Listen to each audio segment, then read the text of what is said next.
Salut, je vais vous faire un live aujourd'hui sur un projet qui est en cours de vision et bien sûr c'est en lien avec l'entreprise Partage Végétal.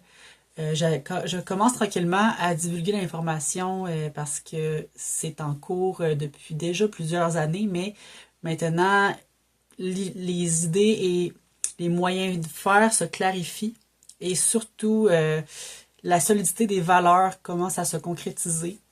Alors, Partage végétal, juste pour mettre en contexte, avant de vous annoncer la nouvelle vision d'un projet, Partage végétal œuvre depuis 2019 déjà dans le domaine de l'alimentation végane et végétale et aussi entretien avec ces valeurs-là, des projets, des formations, des ateliers de cuisine collective.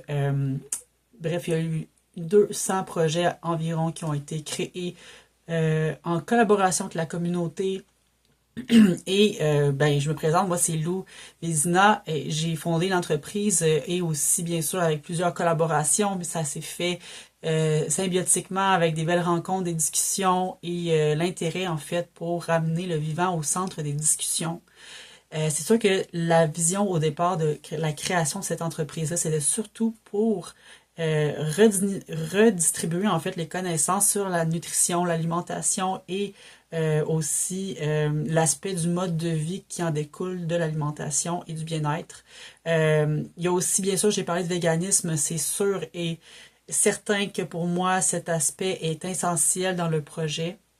Il y a plusieurs valeurs qui s'immiscent dans diverses créations et les valeurs que j'ai nommées, c'est les principales qui s'y trouvent parce que un projet comme ça qui se crée pour l'alimentation, ça a un lien aussi pas juste avec la santé individuelle, mais la santé environnementale, la santé animale, la santé écologique des écosystèmes et des communautés. Donc, c'est une vision holistique qui est beaucoup plus large que simplement une entreprise concernant que la nutrition, l'alimentation. Et je suis vraiment très fière en ce moment de partager cette vision parce que ça m'a pris quand même nombreuses années pour faire ces recherches, pour comprendre les dynamiques des communautés, pour approfondir la recherche de la nutrition, approfondir des milieux de vie alternatifs parce que je n'étais jamais satisfaite initialement de me retrouver dans des milieux de vie où je voyais qu'il manquait de cohérence, qu'il manquait de sens, qu'il manquait de connexion avec la nature principalement et avec la communauté et avec notre propre corps. Je trouvais qu'il manquait cette connexion-là puis cette proximité entre les communautés.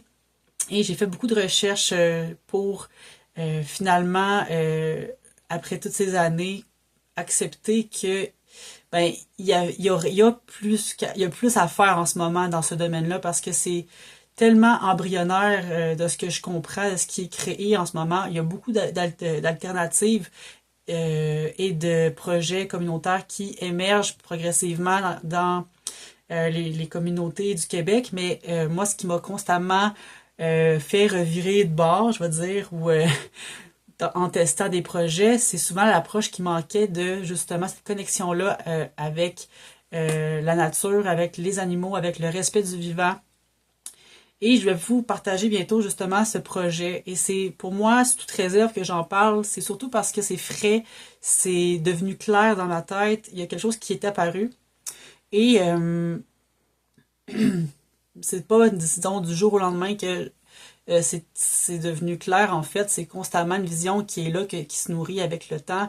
Et maintenant, après avoir expérimenté plusieurs milieux de vie, plusieurs communautés, plusieurs techniques de jardinage, avoir travaillé dans les fermes, avoir cuisiné pour plusieurs projets communautaires, ça a été vraiment dans l'expérience terrain qui m'a fait comprendre en fait qu'est-ce que c'est vivre dans un mode de vie conscient.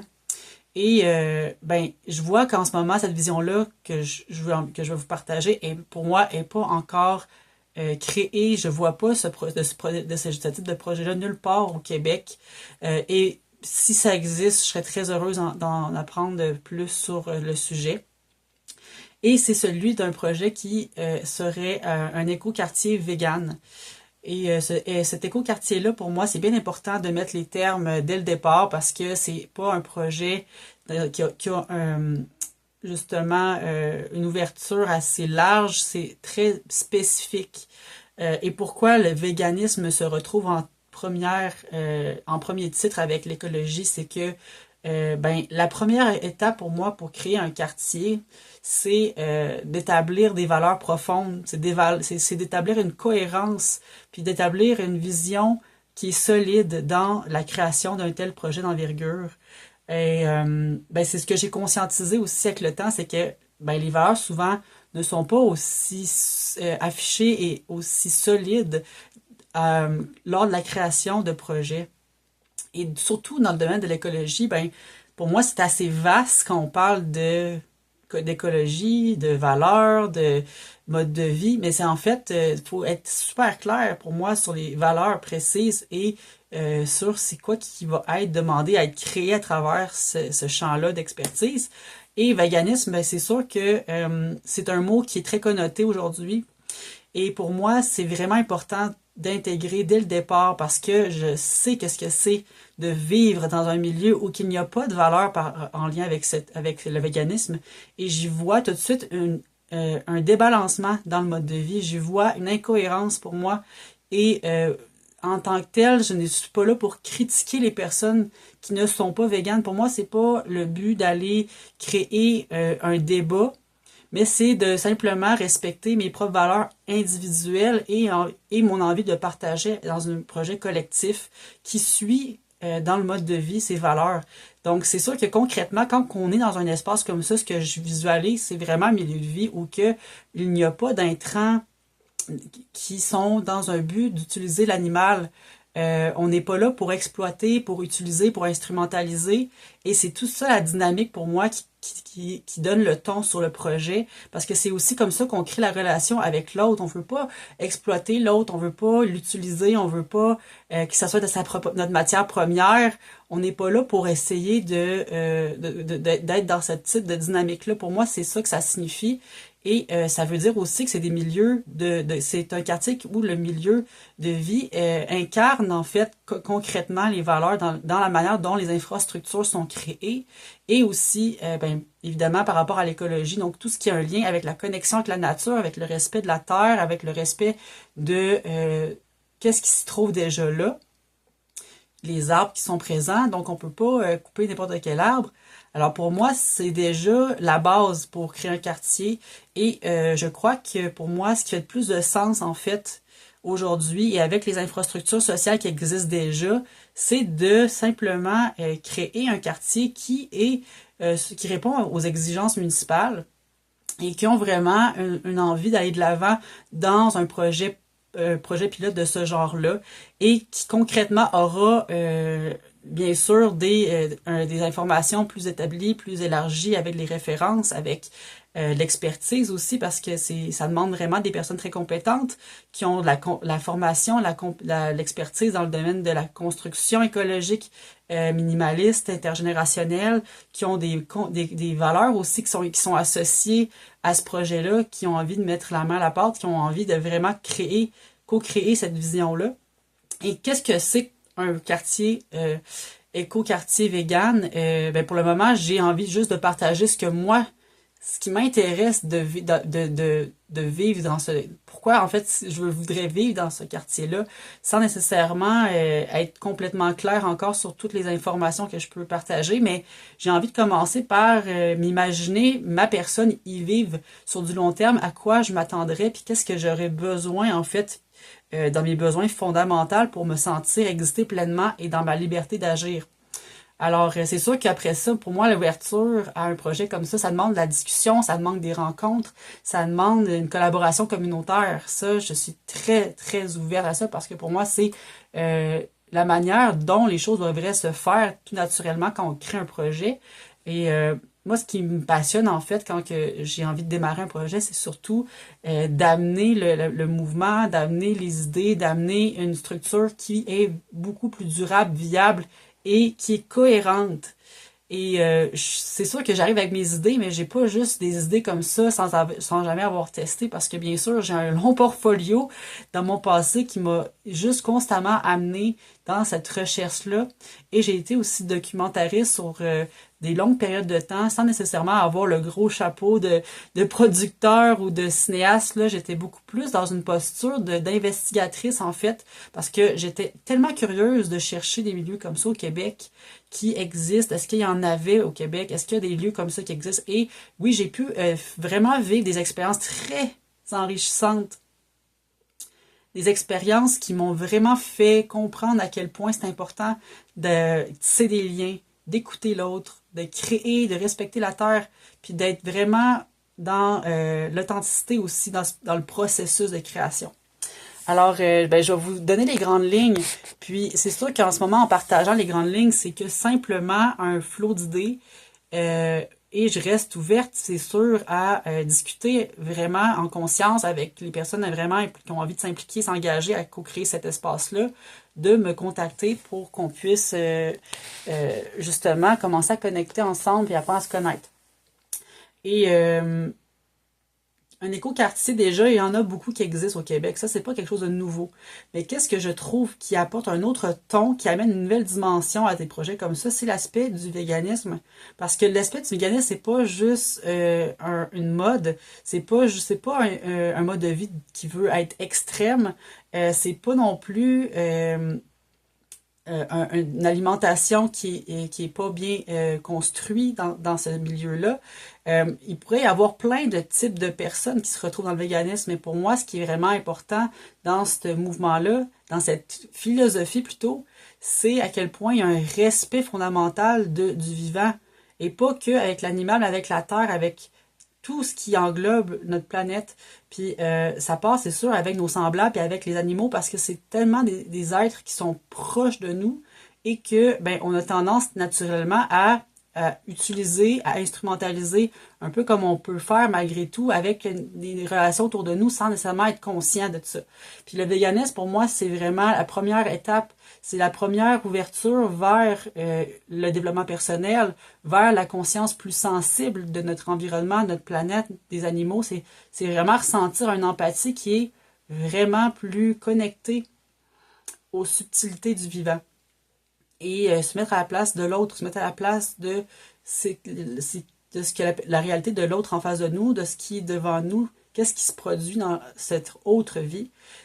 Et un écoquartier vegan, je serais très curieuse de l'expérimenter et de créer un projet pilote parce que il me semble que exister sur du long terme, en famille, en milieu communautaire, c'est une autre dynamique de souveraineté. Mais cette dynamique-là, il me semble qu'elle serait tellement percutante, tellement authentique sur l'autonomisation, sur la souveraineté, sur le partage, avec une philosophie justement qui est très ouverte sur le monde, très ouverte sur la connexion avec la planète, avec la Terre. C'est tellement différent, je trouve, comme philosophie. Parce que de vivre dans un milieu de proximité où qu'on est capable de marcher comme dans un quartier, justement comme on peut imaginer un quartier standard, c'est d'être à proximité à pied des services essentiels. Et ce qui fait en sorte qu'on n'a pas besoin nécessairement d'avoir notre voiture pour aller chercher juste la nourriture, pour aller cueillir, pour aller faire des choses qui sont essentielles, comme je vous dis. Ça peut être faire l'épicerie, ça peut être aller à la menuiserie, à l'atelier, faire des formations, bref. Il y a tout ça à réfléchir, en fait, dans un projet comme ça, d'écoquartier. Puis, on dirait que le noyau principal dans tout ça, c'est que je vois vraiment un quartier que, oui, ça répond à des standards municipaux, mais que la municipalité est ouverte à accueillir un projet de ce genre-là parce qu'elle est déjà préparée à ce que ça crée un vent de changement dans la communauté, mais que ça apporte un vent de changement créatif, inspirant, puis qui donne vraiment envie de devenir le meilleur de nous-mêmes. Puis c'est pas une phrase qui, pour moi, fait aucun sens de dire ça, le meilleur de nous-mêmes. C'est réellement ça qui est appelé à faire, c'est de donner le meilleur parce que il y a tellement à découvrir sur soi-même. Puis, je pense que ça serait vraiment un projet qui apporterait cette envie-là pour la communauté, de changer ses modes, d'éventuellement progressivement changer nos habitudes de vie, de se permettre de pouvoir l'expérimenter dans des lieux sécuritaires comme ça. Donc, un écoquartier vegan, ça implique beaucoup d'infrastructures très minutieuses. Ça demande une réflexion communautaire aussi quand on crée un projet de ce genre-là, ça je le cacherai pas.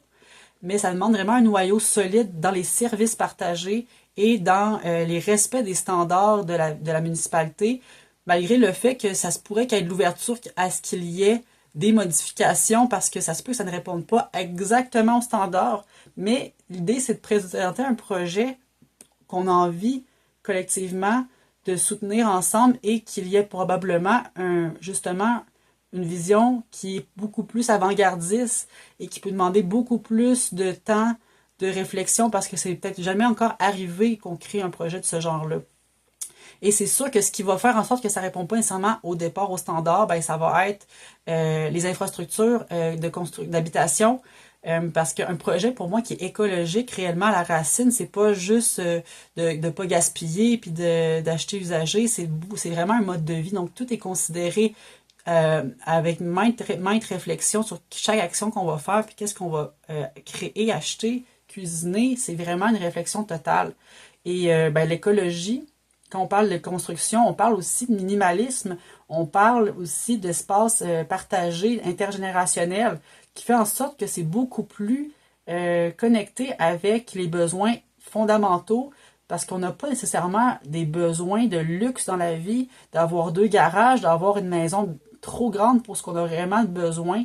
Puis ça, c'est vraiment dans la vision des maisons écologiques qui sont beaucoup plus petites, mais qui sont beaucoup mieux organisées, beaucoup plus structurées énergétiquement et ont une efficacité encore plus et qui économisent encore plus.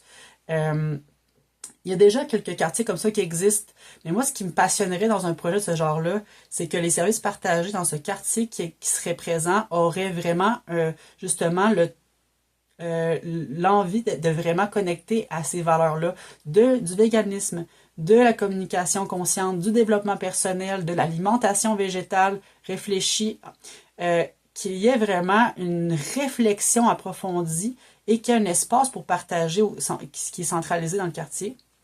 Après ça, ben ça je vais te donner des informations qui sont beaucoup plus pratiques aussi.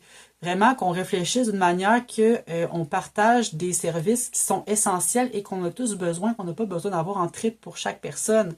Et les personnes qui s'incluent dans un quartier de ce genre-là sont déjà très ouverts à l'envie de faire ces services-là partagés, de cuisiner par moment collectivement dans un espace de cuisine collective, de suivre des formations en communication consciente, de suivre des formations en développement personnel, parce que c'est la base avec, comme tout ce que je vous ai dit dans les valeurs, pour vraiment co-créer un milieu qui est durable. C'est de se connaître assez soi-même, puis de comprendre les dynamiques, de comprendre qu'est-ce qui nous qui crée les dynamiques internes.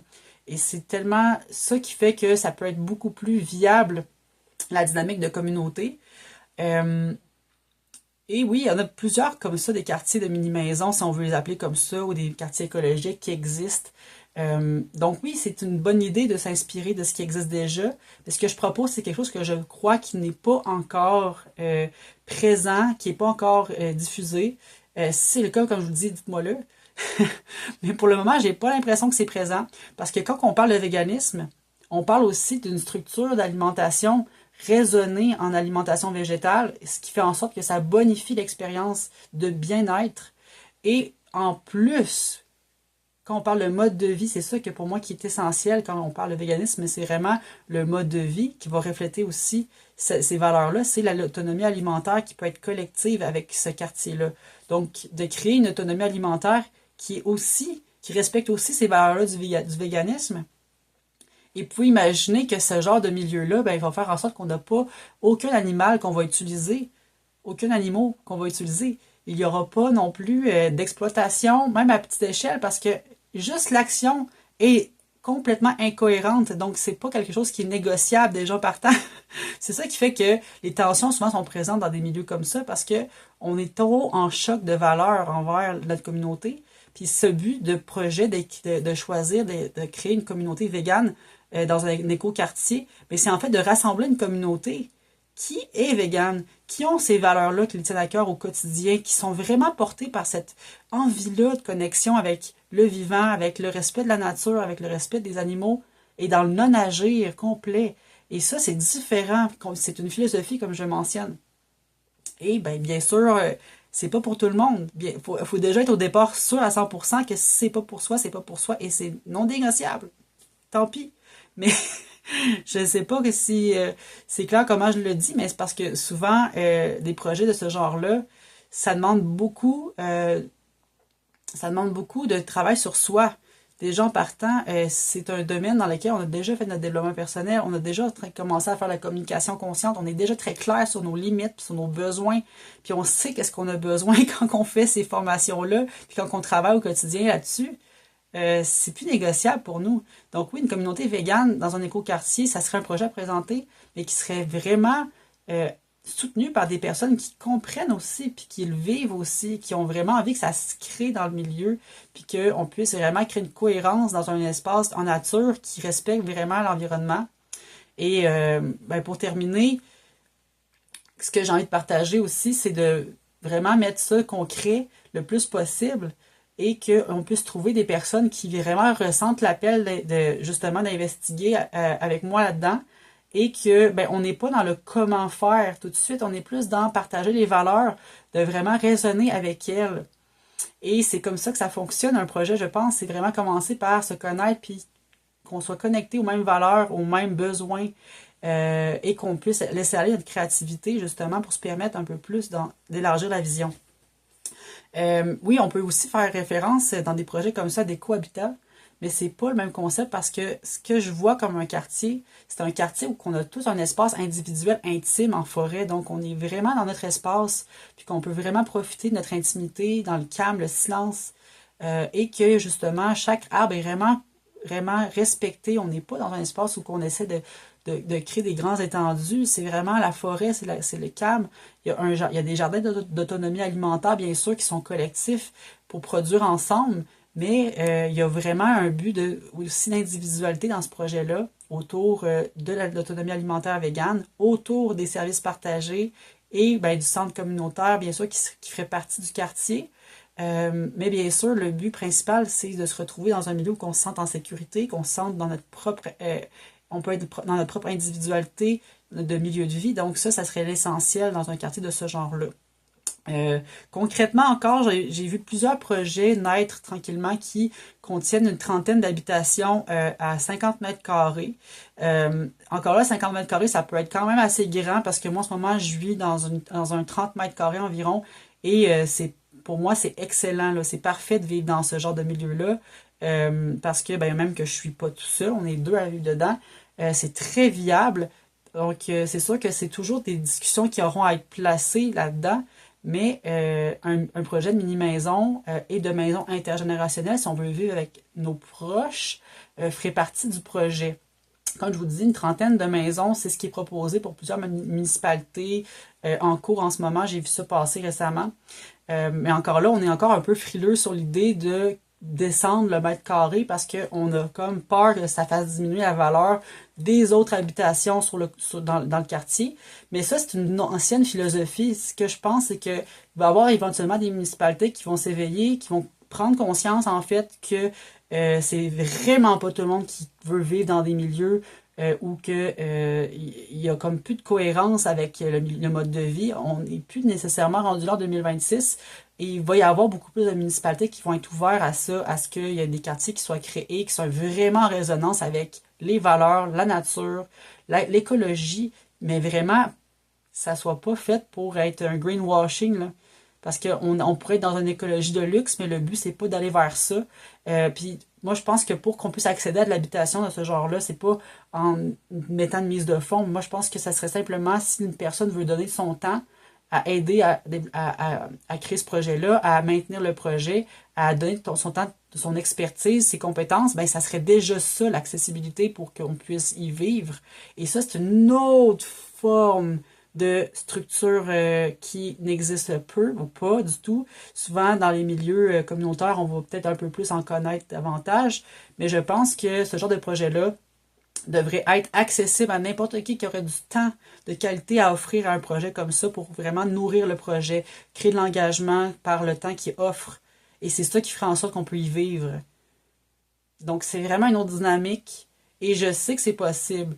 Mais encore là, est-ce que ça va être le terme quartier qui va rester? Je sais pas. Mais je me projette pour l'instant un petit peu trop parce que là, pour l'instant, ce que je vois, c'est des détails comme ça, mais c'est déjà de plus en plus clair. Pour l'avoir testé à maintes reprises, je commence à de plus en plus voir quelque chose de concret à travers ce qui existe déjà. Donc oui, des infrastructures municipales qui sont déjà là, qui peuvent peut-être déjà nous soutenir, qui peuvent déjà soutenir un projet de ce genre-là. C'est peut-être une trentaine, quarantaine d'habitations. En tant que tel, ça ressemble à ça quand on veut investir pour un quartier. On peut justement y ajouter des espaces partagés, comme je vous parlais, de centres communautaires avec une cuisine collective, avec un jardin communautaire. C'est des simples services, mais qui peuvent vraiment changer toute notre dynamique reliée au temps. Moins besoin de travailler parce que justement, on met de l'énergie dans l'autonomie, on met de l'énergie à nourrir un quartier, à créer des connexions avec ces valeurs-là. C'est puissant. Voilà. Mon partage que j'avais beaucoup de faire en ce moment sur cette vision-là. Et je suis convaincue qu'en ce moment, si vous êtes encore là, c'est que vous avez vraiment accroché sur les valeurs, sur le style du projet, puis sur la mise en place possible, parce que vous êtes peut-être un investisseur, vous êtes peut-être un menuisier, vous êtes peut-être un chargé de projet, vous avez des compétences, vous avez des visions, vous aussi, parce que vous êtes vraiment quelqu'un qui est très créatif. Vous avez envie de mentorer le projet avec moi, vous avez envie de m'assister, d'être un participant, vous avez envie de m'aider au niveau plus légal. Il y a tellement de possibilités. Donc, tout ce qui vous vient en tête, vous m'écrivez et nous allons pouvoir en discuter. C'est sûr que c'est pas pour maintenant. Il n'y a aucun plan par rapport à ça actuellement et c'est pas ça l'intérêt. C'est pas de se fixer des dates, mais c'est simplement de pouvoir ouvrir le sujet, la discussion et de découvrir d'autres personnes qui sont vraiment dans cet élan-là, qui croient vraiment qu'il y a un potentiel énorme et qui ont peut-être de l'expertise actuellement ou de l'intérêt profond pour y ajouter un petit peu de leur grain de sel. Alors, n'hésitez pas à m'écrire ou à laisser des commentaires, des questions. Ça serait vraiment bienvenu pour laisser place à la création de cette vision-là plus concrètement, qu'on puisse se mobiliser là-dessus.